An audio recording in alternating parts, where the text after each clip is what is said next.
बिस्मिल्लाहिर्रहमानिर्रहीम बेलियो तो सजनों ਅੱਜ ਉਹਨਾਂ ਬੱਚਿਆਂ ਵਾਸਤੇ ਬੜੀ ਸਪੈਸ਼ਲ ਚੀਜ਼ ਹੈ ਜਿਹੜੇ ਸਵੇਰ ਨੂੰ ਜਦੋਂ ਸਕੂਲੋਂ ਜਾਣ ਲੱਗਦੇ ਨੇ ਤੇ ਰੋਂਦਿਆਂ ਉਹਨਾਂ ਨੇ ਸਕੂਲ ਜਾਣਾ ਹੈ। ਠੀਕ ਹੈ ਜੀ, ਤੇ ਟਿਊਸ਼ਨ ਜਾਣਾ ਤੇ ਰੋਂਦਿਆਂ ਜਾਣਾ, ਬੜੇ ਪਰੇਸ਼ਾਨ ਨੇ, ਸਬਕ ਯਾਦ ਨਹੀਂ ਹੁੰਦਾ। ਸਵੇਰ ਨੂੰ ਨਾਸ਼ਤਾ ਦਿਓ ਤੇ ਨਾਸ਼ਤਾ ਕਰਨ ਨੂੰ ਦਿਲ ਨਹੀਂ ਕਰਦਾ। ਠੀਕ ਹੈ ਜੀ, ਮਾਂ-ਬਾਪ ਬੜੇ ਪਰੇਸ਼ਾਨ ਨੇ ਵੀ ਖਾਣ ਨੂੰ ਕੋਈ ਸ਼ੈ ਦੇਣੇ ਆ ਤੇ ਖਾਣ ਨੂੰ ਦਿਲ ਨਹੀਂ ਕਰਦਾ ਤੇ ਸਕੂਲ ਜਾਣ ਲੱਗਿਆ ਰੋਂਦੇ ਨੇ। ਸਕੂਲੋਂ ਆਣਗੇ ਜੀ ਕੀ ਹੈ ਜੀ, ਕੁੱਟ ਪਈ ਹੈ, ਮਾਰ ਪਈ ਹੈ, ਸਬਕ ਯਾਦ ਨਹੀਂ ਹੋਇਆ, ਬੜੇ ਪਰੇਸ਼ਾਨ ਨੇ। ਤੇ ਉਹ ਜਨਾਬ ਜਿਹੜੇ ਬੜੇ ਪਰੇਸ਼ਾਨ ਨੇ ਕਰੀਬ ਹੋਵੋ ਜਨਾਬ, ਇਹ ਵੇਖੋ ਨੁਸਖਾ ਸਪੈਸ਼ਲੀ ਉਹਨਾਂ ਵਾਸਤੇ। ਇਹ ਅੱਜ ਦੀ ਇਤਨੀ ਕੀਮਤੀ ਚੀਜ਼ ਹੈ ਕਿ ਅਗਰ ਤੁਸੀਂ ਇਹ ਆਪਣੇ ਬੱਚਿਆਂ ਨੂੰ ਬਣਾ ਕੇ ਇਸਤੇਮਾਲ ਕਰਾਓਗੇ, ਦਿਮਾਗ इंशाअल्लाह ताला कंप्यूटर की तरह जड़ना तेज होएगा, यादाश्त मजबूत होएगी, दिमाग बड़ा तेज काम करेगा, सबक याद होएगा। वो माँ बाप ਜਿਹੜੇ बड़े परेशान ने, बड़ियां भारियां जनाब फीसां दे रहे ने बच्चों दियां, बच्चों ਨੂੰ सबक याद नहीं हो रहा, बड़े परेशान ने ਉਹਨਾਂ ਦੇ पढ़ाई के मामलात की वजह तो, जिन्हें दिमाग काम नहीं करते, स्कूलों रोज़ लामे आते हैं कि जनाब मेरी बच्चों को सबक नहीं याद हो रहा।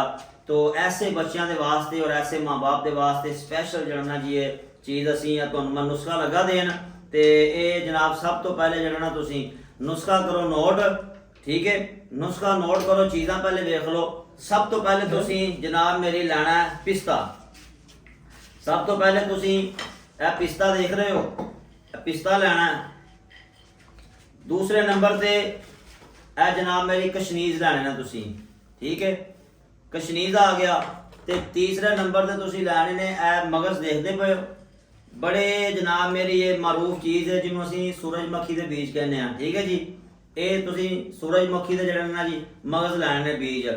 ते उस तो बाद तुसी लैने ने काले चने भुजे, भुजे काले चने ले लो।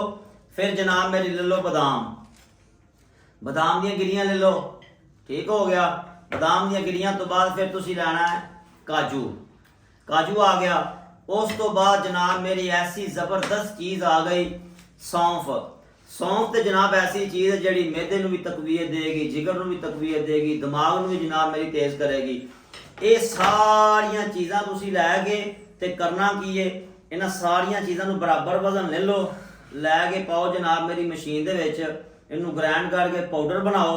तो जिहड़े वेले पाउडर बन जाएगा, ठीक है, तो वो बच्चे जिन्हां दा कोई चीज़ खाण नूं दिल नहीं करता पिया, ठीक है जी, नाश्ते वाला आखो जी नहीं साडा दिल ही नहीं करता, बड़े परेशान ने, ये जनाब इहदा बनाओ पाउडर। पाउडर बना के ते एक गिलास लवो दुध दा, ठीक है, ਉਹਦੇ ਵਿੱਚ ਅੱਧੀ ਚਮਚੀ ਪਾ ਕੇ ਉਹ ਬੱਚਿਆਂ ਨੂੰ ਪਿਲਾ ਦਿਓ। ਇਹ ਜਨਾਬ 2 ਤੋਂ 3 ਮਹੀਨੇ ਤੁਸੀਂ ਇਸਤੇਮਾਲ ਕਰਾਓ, ਇਨਸ਼ਾਅੱਲਾ ਤਾਲਾ ਦਿਮਾਗ ਬੱਚਿਆਂ ਦਾ ਕੰਪਿਊਟਰ ਦੀ ਤਰ੍ਹਾਂ ਤੇਜ਼ ਹੋਏਗਾ, ਸਬਕ ਯਾਦ ਹੋਏਗਾ।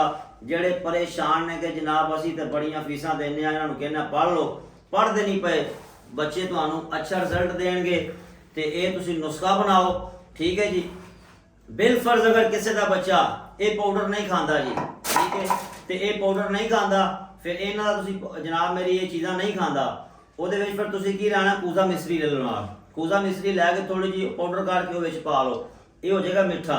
ਠੀਕ ਹੈ, ਸਾਰਾ ਜਿਹੜਾ ਦਾ ਕੰਬੀਨੇਸ਼ਨ ਬਣਾ ਲਓਗੇ, ਸਫੂਕ ਬਣ ਜਾਏਗਾ। ਵਿੱਚ ਪਾ ਲਓ ਕੂਜ਼ਾ ਮਿਸਰੀ ਪੀਸ ਕੇ ਪਾਊਡਰ ਕਰਕੇ, ਤੇ ਉਹ ਤੁਸੀਂ ਕਿਸੇ ਬੱਚੇ ਨੂੰ ਖਿਲਾਓਗੇ ਨਾ, ਬੱਚੇ ਨਾਲੇ ਸ਼ੌਕ ਦੇ ਨਾਲ ਖਾਣਗੇ। ਠੀਕ ਹੈ, ਜਿਹੜੇ ਵੇਲੇ ਸ਼ੌਕ ਦੇ ਨਾਲ ਖਾਣਗੇ ਤੇ ਦੂਸਰਾ ਬਾਜ਼ਾਰੀ ਚੀਜ਼ਾਂ ਤੋਂ ਵੀ ਤੁਹਾਡੀ ਜਾਨ ਛੁੱਟ ਜਾਏਗੀ, ਬੱਚਿਆਂ ਦੀ ਵੀ ਜਾਨ ਛੁੱਟ ਜਾਏਗੀ, ਬੱਚਿਆਂ ਦੀ ਜ਼ਹਿਨੀ ਨਸ਼ੋਨੁਮਾ ਜਿਹੜੀ ਉਹ ਅੱਛੀ ਹੋਏਗੀ। ਤੇ ਇਸ ਤੋਂ ਇਲਾਵਾ ਅਗਰ ਇਹ ਵੀ ਸੂਰਤ ਦੇ ਅੰਦਰ ਚੀਜ਼ਾਂ ਨਹੀਂ ਖਾਧੀਆਂ ਜਾਂਦੀਆਂ, ਅਗਰ ਇਸ ਦੇ ਬਾਵਜੂਦ ਵੀ ਬੱਚੇ ਚੀਜ਼ ਨਹੀਂ ਖਾ ਰਹੇ, ਤੇ ਜਨਾਬ ਮੇਰੀ ਤੁਹਾਡੇ ਵੀਰ ਨੇ ਤੁਹਾਨੂੰ ਇੱਕ ਹੋਰ ਤਰੀਕਾ ਦੱਸਣਾ, ਉਹ ਨੋਟ ਕਰ ਲਓ। ਅਗਰ ਬੱਚੇ ਇਹ ਚੀਜ਼ਾਂ ਪਾਊਡਰ ਬਣਾ ਕੇ ਵੀ ਨਹੀਂ ਖਾ ਰਹੇ ਤੇ ਉਹਨਾਂ ਨੂੰ ਖਵਾਉਣਾ ਤੇ ਹੈ ਨਾ, ਉਹ ਕਹਿੰਦੇ ਨੇ ਜੀ ਨਹੀਂ ਅਸੀਂ ਇਸ ਚੀਜ਼ਾਂ ਦੀ, ਇਸ ਤਰ੍ਹਾਂ ਦੀਆਂ ਚੀਜ਼ਾਂ ਅਸੀਂ ਨਹੀਂ ਖਾ ਸਕਦੇ, ਤੇ ਫਿਰ ਤੁਸੀਂ ਕੀ ਕਰਨਾ ਕਿ ਜਨਾਬ ਇਹਨਾਂ ਸਾਰੀਆਂ ਚੀਜ਼ਾਂ ਦਾ ਬਣਾਓ ਪਾਊਡਰ। ਪਾਊਡਰ ਬਣਾ ਕੇ ਤੇ ਲੈ ਲਓ ਸ਼ਹਿਦ।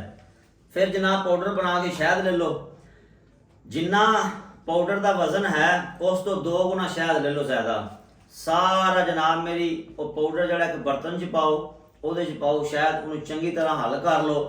ਵਿੱਚ ਨਾਲ ਕੋਈ ਜਿਹੜਾ ਨਾ ਇੱਕ ਕਾਪੀ ਜਿਹੜੀ ਨਾ ਚਾਂਦੀ ਦੇ ਵਰਕਾਂ ਦੀ ਪਾ ਲਓ, ਨਾਲ ਕੁਸ਼ਤਾ ਮਰਜਾਨ ਪਾ ਲਓ, ਤੇ ਨਾਲ ਕੋਈ ਥੋੜਾ ਜਿਹਾ ਕੁਸ਼ਤਾ ਫੌਲਾਦ ਦਾ ਪਾ ਲਓ।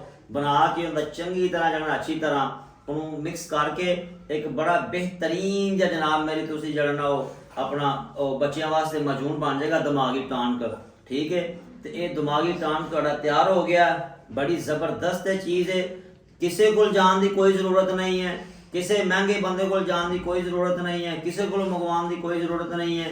ਇਹ ਆਪਣੇ ਕਿਸੇ ਮਹੱਲੇ ਦੇ ਪੰਸਾਰੀ ਕੋਲੋਂ ਚੀਜ਼ਾਂ ਲਵੋ, ਸਾਫ ਸੁਥਰੀਆਂ ਇੱਕ ਨੰਬਰ ਆਲਾ ਕੁਆਲਿਟੀ ਦੀਆਂ ਚੀਜ਼ਾਂ ਲੈ ਕੇ ਆਪ ਬਣਾਓ, ਖੁਦ ਆਪਣੇ ਹੱਥਾਂ ਦੇ ਨਾਲ, ਤੁਹਾਨੂੰ ਵੀ ਪਤਾ ਚੱਲੇ ਕਿ ਅਸੀਂ ਕੋਈ ਚੀਜ਼ ਬਣਾਈ ਹੈ। ਚੀਜ਼ਾਂ ਲਵੋ ਲੈ ਕੇ ਤੇ ਜਨਾਬ ਮੇਰੀ ਇਸਤੇਮਾਲ ਕਰੋ। ਇਨਸ਼ਾਅੱਲਾ ਤੁਸੀਂ ਇਸਤੇਮਾਲ ਕਰੋਗੇ ਤੇ ਤੁਸੀਂ ਦੁਆਵਾਂ ਦਿਓਗੇ। ਅਗਰ ਇਹ ਤੁਹਾਨੂੰ ਮਾਲੂਮਾਤ ਚੰਗੀ ਲੱਗੀ ਹੈ, ਅਕਾਊਂਟ ਨੂੰ ਫੋਲੋ, ਵੀਡੀਓ ਲਾਈਕ ਤੇ ਜਨਾਬ ਦੂਸਰਾ ਅੱਗੇ ਸ਼ੇਅਰ ਵੀ ਕਰਨੀ ਹੈ ਤਾਂ ਕਿ ਕਿਸੇ ਹੋਰ ਦਾ ਵੀ ਭਲਾ ਹੋਵੇ। ਠੀਕ ਹੈ, ਤੇ ਚੀਜ਼ਾਂ ਫਿਰ ਵੇਖਣੀਆਂ, ਨੋਟ ਕਰਨੀਆਂ ਤੇ ਕਰ ਲਓ। ਕਸ਼ਨੀਜ਼, ਸੂਰਜਮੁਖੀ ਦੇ ਬੀਜ, ਕਾਲੇ ਚਣੇ, ਬਦਾਮ, ਕਾਜੂ, ਸੌਂਫ ਤੇ ਪਿਸਤਾ, ਇਹ ਬਰਾਬਰ ਵਜ਼ਨੀ ਚੀਜ਼ਾਂ ਲੈਣੀਆਂ ਨੇ। ਠੀਕ ਹੈ, ਤੁਸੀਂ ਬੜੇ ਬੜੇ ਜਨਾਬ ਬੰਦੇ ਵੇਖੇ ਹੋਣਗੇ ਨੁਸਖਾ ਤਾਂ ਦੇਣਗੇ ਲੇਕਿਨ ਵਜ਼ਨ ਨਹੀਂ ਦੱਸਣਗੇ ਕੀ ਹਿਸਾਬ ਕਿਤਾਬ ਹੈ। ਇਹ ਤੁਸੀਂ ਬਰਾਬਰ ਵਜ਼ਨ ਚੀਜ਼ਾਂ ਲੈ ਲਓ, ਗ੍ਰਾਈਂਡਰ ਚ ਪਾ ਕੇ ਇਹਦਾ ਪਾਊਡਰ ਕਰ ਲਓ, ਤਿਆਰ ਕਰੋ, ਇਸਤੇਮਾਲ ਕਰੋ ਤੇ ਆਪਣੇ ਵੀਰ ਨੂੰ ਦੁਆਵਾਂ ਦਿਓ ਤੇ ਅਕਾਊਂਟ ਨੂੰ ਫੋਲੋ ਕਰਕੇ ਵੀਡੀਓ ਕੇ ਦੂਸਰਿਆਂ ਤੱਕ ਪਹੁੰਚਾਓ। ਹਕੀਮ ਹਾਫਿਜ਼ ਸ਼ਮਸੁਦੀਨ।